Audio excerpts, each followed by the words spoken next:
बिस्मिल्लाहिर्रहमानिर्रहीम। Today's topic of discussion is breast pathology.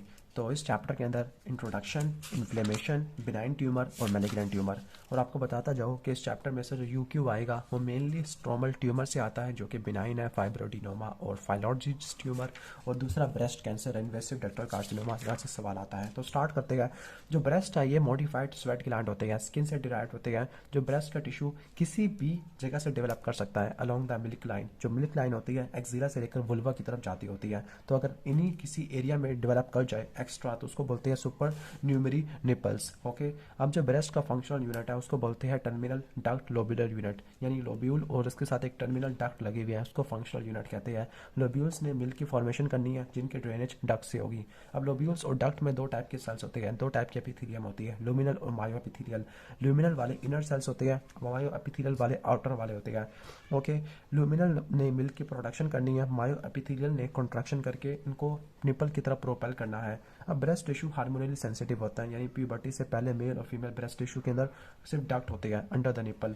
Okay. अब menarche के बाद जब मेंस्ट्रुएशन स्टार्ट होती है तो एस्ट्रोजन और प्रोजेस्टेरोन की वजह से डेवलपमेंट होती है, लोब्यूल्स और स्मॉल डक्ट की फॉर्मेशन होती है, और ये अपर आउटर कॉन्ट्रेंट के अंदर काफ़ी ज़्यादा होते हैं। दैट इज़ वाई कैंसर इसी जगह से ज़्यादा अराइज करता होता है। ओके। मेंस्ट्रुअल साइकिल के अंदर ब्रेस्ट की टेंडरनेस होती है, ये कॉमन कंप्लेन है, खासतौर पर मेंस्ट्रुएशन से पहले होती है। Okay. During pregnancy breast lobule का हाइपरप्लेजिया होता है। अब ये हाइपरप्लेजिया एस्ट्रोजन और प्रोजेस्टेरोन दोनों की वजह से होता है। जो प्रोजेस्टेरोन होता है पहले ये कॉर्पस लुटियम से प्रोड्यूस होता है और फिर फीटस से प्लेसेंटा से प्रोड्यूस होता है ड्यूरिंग द लेटर प्रेगनेंसी। और मेनोपॉज के बाद ब्रेस्ट टिश्यू का एट्रोफी होती है, एट्रोफी होती है। अब एक कंडीशन है उसका नाम है गैलेक्टोरिया। अब नॉर्मली ऐसा होता है कि मिल्क की प्रोडक्शन अगर लैक्टेशन पीरियड में हो तो उसको नॉर्मल मिल्क प्रोडक्शन कहते हैं, लेकिन गैलेक्टोरिया का मतलब है आउटसाइड द लैक्टेशन। अब इसकी कॉजेज के अंदर निपल स्टिमुलेशन है, प्रोलैक्टिनीमिया है और ड्रग्स आ जाती है। अब आया है इन्फ्लेमेटरी कंडीशन। इन्फ्लेमेटरी कंडीशन के अंदर पहला है एक्यूट मास्टाइटिस, जिसमें एक्यूट इन्फ्लेमेशन होती है, स्टाफिलोकोकस ऑरियस की वजह से होती है। मोस्टली ये ब्रेस्ट फीडिंग की वजह से होती है और निपल्स के अंदर फिशेस डेवलप करना शुरू हो जाती है, जिसकी वजह से माइक्रोब्स का एंट्री हो जाती है। ओके। ब्रेस्ट फीडिंग की वजह से फिशेस क्रिएट होना शुरू हो जाती है। अब इसकी क्लिनिकल फीचर के अंदर एरिथेमेटस ब्रेस्ट होगा, पुरुलेंट डिस्चार्ज होती है और इसकी कॉम्प्लिकेशन के अंदर एब्सेस है। ट्रीटमेंट वंस अगेन एंटीबायोटिक होती है। नेक्स्ट है पेरीडक्टल मास्टाइटिस। इसके अंदर सब एरियोलर डक्ट की इन्फ्लेमेशन होती है। ओके। और ये आपको स्मोकर्स में देखने को मिलता है। ठीक हो गया। अब इसकी एक और वजह भी है, या तो विटामिन ए डेफिशिएंसी है, स्मोकिंग है। वैसे विटामिन ए की डेफिशिएंसी स्मोकिंग की वजह से हो सकती है, उसकी वजह से लैक्टोफिलस डक्ट का मेटाप्लेजिया होगा, फाइनली डक्ट की ब्लॉकेड होती है और फिर इन्फ्लेमेशन हो सकती है। और इसके क्लिनिकल फीचर के अंदर सब एरियोलर मैस होगा और निपल रिट्रैक्शन भी हो सकती है। इसके बाद एक्टेजिया। एक्टेजिया का मतलब डायलिटेशन है, खासतौर पर सब एरियुलर डक्ट की डायलिटेशन होती है। ये आपको मल्टीपेरस पोस्ट मेनोपॉजल फीमेल में देखने को मिलता है। इसमें पेरी एल्व्यूलर मैस होगा, उसमें सब एरियुलर मैस था, इसमें पेरी एल्व्यूलर मैस होगा और ग्रीन ब्राउन निपल डिस्चार्ज होगी। ओके। और आपको प्लाज्मा सेल देखने को मिलेगा। नेक्स्ट है fat necrosis. Fat necrosis trauma की वजह से होती है और इसमें आपको फिजिकल एग्जामिनेशन में मैस या कैल्सिफिकेशन देखने को मिल सकती है ड्यू टू सैपोनिफिकेशन, और बायोप्सी करोगे तो आपको नेक्रोटिक फैटी टिश्यू देखने को मिलेगा। नेक्स्ट है बिनाइन ट्यूमर। अब बिनाइन ट्यूमर के अंदर फाइब्रोसिस्टिक चेंजेस आपने पढ़नी है, जिसको आप नॉन प्रोलिफरेटिव डिजीज कहते हैं या लंपी बम्पी ब्रेस्ट कहते हैं। नेक्स्ट है इंट्राडक्टल पेपिलोमा, फिर फाइब्रोडिनोमा और फाइलोडीज। अच्छा, ये दोनों ट्यूमर पैरेन्काइमा की है और ये दोनों ट्यूमर स्ट्रोमा किया है। ओके। तो पहले हम स्ट्रोमा की ट्यूमर स्टार्ट करते हैं क्योंकि एग्जाम में ज़्यादा आते हैं। ये फाइब्रोडिनोमा को फाइब्रोडिनोमा क्यों कहते हैं? क्योंकि फाइब्रस टिश्यू और ग्लैंड्स का ट्यूमर होता है। मोस्ट कॉमन बिनाइन न्यूप्लाज्म है ब्रेस्ट का, ये प्री मेनोपॉजल वुमेन में होता है। मैं डिफरेंस बता देता हूँ। तो जो फाइब्रोडिनोमा होता है ये फाइब्रस टिश्यू और ग्लैंड्स दोनों का होता है। ठीक हो गया।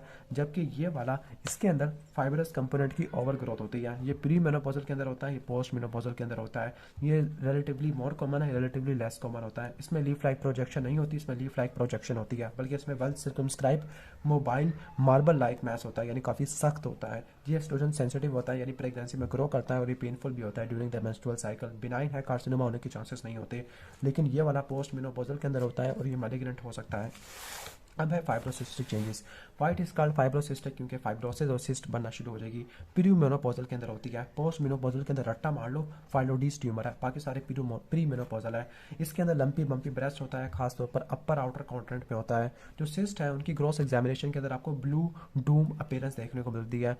बिनाइन है, लेकिन अगर वो बता रही है कि जो फाइब्रोसिस्टिक चेंजेस है ये इन्वेसिव कार्सिनोमा के रिस्क को बढ़ा देती है। कैसे? कि अगर सिर्फ फाइब्रस है, सिस्ट है और एपोक्राइन मेटाप्लेजिया है यानी नॉन प्रोलिफरेटिव डिजीज है तो कोई रिस्क नहीं है। लेकिन अगर डक्टल हाइपरप्लेजिया हो गया और स्क्लेरोराइजिंग एडिनोसिस है तो ये 2 टाइम इंक्रीज कर देती है रिस्क को, कैंसर के चांसेस को। टिपिकल हाइपरप्लेजिया तो ये 5 टाइम कर देती है। नेक्स्ट है इंट्राडक्टल पेपिलोमा।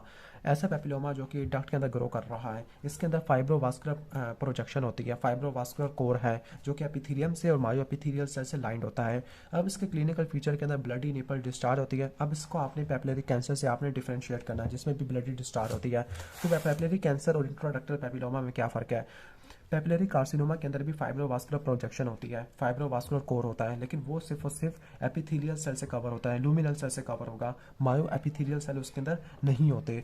और जो पेपिलरी कैंसर का जो चांसेस है वो एज के साथ बढ़ जाते हैं। यानी जो पेपिलरी कैंसर होता है ये पोस्ट मेनोपॉजल वुमेन के अंदर ज़्यादा कॉमन है, जबकि इंट्राडक्टल पेपिलोमा ये ज़्यादा कॉमन होता है किसके अंदर? प्री मेनोपॉजल के अंदर। नेक्स्ट है breast cancer. Breast cancer is the most common cancer of the women, second most cancer of mortality. अब इसका रिस्क फैक्टर एग्जाम में पूछे जाते हैं। नंबर 1 एज आ जाती है कि पोस्ट मेनोपॉजल के अंदर काफ़ी ज़्यादा होता है, लेकिन हेरिडेटरी ब्रेस्ट कैंसर की एक्सेप्शन है, वो किसी भी एज में हो सकता है। जेंडर में फीमेल है, early menarche, late menopause, obesity, atypical hyperplasia या कोई हिस्ट्री, पर्सनल हिस्ट्री या फर्स्ट डिग्री रिलेटिव है। अब जो कैंसर है उसको 2 में डिवाइड करना है, इन्वेसिव और दूसरा होगा नॉन इन्वेसिव। नॉन इन्वेसिव को कार्सिनोमा इन साइटो कहते हैं। तो पहला डक्टल कार्सिनोमा इन साइटो पढ़ते हैं, तो इनकी डेफिनेशन इसी तरह से स्टार्ट होगी, malignant proliferation of cell in duct, लेकिन बेसमेंट मेम्ब्रेन की ये नहीं है। अब इसके डायग्नोसिस के लिए मैमोग्राफी करते हैं, स्क्रीनिंग वगैरह, तो आपको कैल्सिफिकेशन देखने को मिलती है। DCIS मैस प्रोड्यूस नहीं करता। अब जो मैमोग्राफिक कैल्सिफिकेशन है, डेंसिटीज होती है, ये फाइब्रोसिस्टिक चेंजेस में देखने को मिलती है, लाइक स्क्लेरोसिंग एडिनोसिस में भी होती है, फैट नेक्रोसिस में भी होती है, फाइब्रोएडिनोमा में भी होती है। यानी आप कैल्सिफिकेशन को देखने के बाद ये नहीं कह सकते कि DCIS है, बल्कि आपको बायोप्सी करनी पड़ेगी। अब इसकी मदद हिस्टोलॉजिकल सब टाइप होती है। सबसे मोस्ट कॉमन है कोमिडो। कोमिडो के अंदर न्यूक्लियर ग्रेडिंग और नेक्रोसिस देखने को मिलती है और डिस्ट्रॉफिक कैल्सिफिकेशन देखने को मिलती है। ओके, अब ऐसा DCIS जो कि डक्ट से होता हुआ, लैक्टिफिलस डक्ट से होता हुआ स्किन ऑफ निपल को इन्वॉल्व करे तो उसको पेजर डिजीज कहते हैं। इसमें एरिथोमेटस अल्सरेशन वगैरह देखने को मिल सकती है। जो पेजर डिजीज होता है वो हमेशा किसी ना किसी कैंसर की वजह से होता है, DCIS। एक होगा एक्स्ट्रा मेमरी पेजर डिजीज जो वुल्वा के अंदर होगा, उसके अंदर कोई कैंसर नहीं होता। नेक्स्ट है इन्वेसिव डक्टल कार्सिनोमा। अभी हमने कार्सिनोमा इन साइटू पढ़ा, अब हम इन्वेसिव कार्सिनोमा पढ़ रहे हैं। ऐसा कार्सिनोमा जो कि इन्वेसिव होगा, जो कि डक्ट लाइक स्ट्रक्चर बना देगा, most common type of invasive carcinoma है। ये मैस बनाएगा, DCIS मैस नहीं बनाता।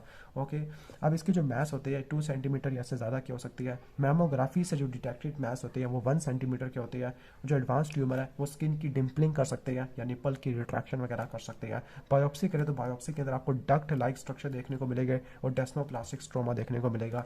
अब इसकी मज़ीद स्पेशल टाइप्स होती है, like tubular carcinoma. Tubular carcinoma के अंदर ट्यूब्यूल्स होती है जिनमें मायोएपिथेलियल सेल्स नहीं होते।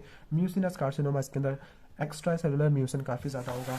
ओके, और इसका भी प्रोग्नोसिस अच्छा होता है। मेडुलरी का हाई ग्रेड है, इसका प्रोग्नोसिस भी अच्छा होता है, लेकिन पुअर प्रोग्नोसिस वाला इन्फ्लेमेटरी है जिसमें आपको poor D orange peel appearance देखने को मिलती है। अब इसके अंदर वेल सर्कमस्क्राइब मैस है, ये फाइब्रोएडिनोमा को रिजेंबल करता होता है। कौन? Medullary carcinoma. ओके, और इसके अंदर BRCA1 की म्यूटेशन वगैरह होती है। इसके बाद इन्फ्लेमेटरी कार्सिनोमा। इन्फ्लेमेटरी कार्सिनोमा ऐसा कार्सिनोमा जो कि डर्मल लिम्फेटिक्स के अंदर है, तब उसको इन्फ्लेमेटरी कार्सिनोमा कहते हैं।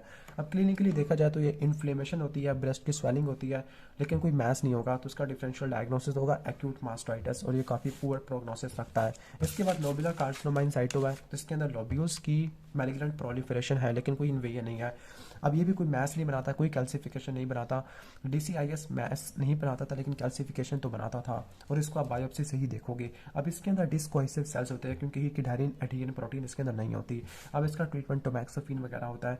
इसके बाद इन्वेसिव लोबुलर है, 1 सेकेंड इन्वेसिव लोबुलर वाला, इसमें इंडियन फाइल पैटर्न देखने को मिलेगा, सिग्नल ट्रिंग मॉर्फोलॉजी, इन 2 पॉइंट्स को रट्टा मार लेना, और इसमें भी डक्ट की फॉर्मेशन नहीं होती क्योंकि ई किडारी नहीं है। इसके बाद नेक्स्ट है प्रोग्नोस्टिक और प्रिडिक्टिव फैक्टर। तो प्रोग्नोस्टिक फैक्टर क्या होते हैं? इसमें TNM आ जाएगा, T for tumour size, N for lymph nodes और M फॉर मेटास्टेसिस। मेटास्टेसिस सबसे इंपॉर्टेंट होती है, और जिस लिम्फ नोड की तरफ जाएगा वो होगा एक्सिलरी लिम्फ नोड, और आपने सेंटिनल लिम्फ नोड बायोप्सी करनी है। इसके बाद प्रिडिक्टिव फैक्टर है। प्रिडिक्टिव फैक्टर ये प्रिडिक्ट करती है कि ट्रीटमेंट का रिस्पॉन्स कैसा होगा। तो इसमें सबसे इंपॉर्टेंट है एस्ट्रोजन रिसेप्टर, प्रोजेस्टेरोन रिसेप्टर और HER2 न्यू जीन एम्पलीफिकेशन या ओवर एक्सप्रेशन। ठीक हो गया? ओके, तो पहले पढ़ लेते हैं एस्ट्रोजन और प्रोजेस्टेरोन रिसेप्टर। अगर ER/PR मौजूद है, इसका मतलब एंटी एस्ट्रोजेनिक एजेंट से रिस्पॉन्स हो रहा है, क्योंकि दोनों रिसेप्टर न्यूक्लियस के ऊपर पड़े हुए हैं। लेकिन अगर HER2 और न्यू की एम्पलीफिकेशन हो रही है, इसका मतलब ट्रस्टोजुमाब से रिस्पॉन्स वगैरह हो रहा है, ये हर्सेप्टिन एंटीबॉडी होती है जो कि HER2 को उड़ा देती है। ओके, कुछ ट्यूमर्स होते हैं जो कि ट्रिपल नेगेटिव होते हैं, इनका पूरा प्रोग्नोसिस होता है। और नेक्स्ट है हेरिडिटरी ब्रेस्ट कैंसर, रिप्रेजेंट करता है 10% ब्रेस्ट कैंसर को। ओके, तो इसमें क्या रिस्क फैक्टर है, इसमें यह हो सकता है कि फर्स्ट डिग्री रिलेटिव है जिनमें ब्रेस्ट कैंसर है, अर्ली मिनार्की, पिरुमोनोपॉजल है, मल्टीपल ट्यूमर्स है। अब इसके अंदर जो जिस जीन की म्यूटेशन होगी वो होगा बरका A1 A2। A1 के अंदर ब्रेस्ट और ओवेरियन कैंसर, जबकि A2 में मेल्स के अंदर होता है ब्रेस्ट कैंसर। ठीक हो गया। ओके, अब ऐसी फीमेल होती है जिनके अंदर ब्रेस्ट कैंसर डेवलप करना होता है तो उनके अंदर प्रोफाइलेक्टिकली मास्टेक्टमी करनी होती है ताकि कैंसर ना हो। ठीक हो गया। इसके बाद मेल ब्रेस्ट कैंसर है तो इसमें सब रेगुलर मैच होगा ओल्डर मेल के अंदर। ओके, ठीक हो गया। सबसे ज़्यादा जो डेंसिटी होती है ब्रेस्ट टिश्यू की वो अंडरनीथ द निपल होती है और मोस्ट कॉमन सिम्टम होगा वो होगा निपल डिस्चार्ज होगा। अब इसकी most common histological type invasive ductal carcinoma है, लोबुलर कार्सिनोमा रेयर होती है और ये बरका A2 म्यूटेशन या क्लाइन फेलर सिंड्रोम की वजह से होता है।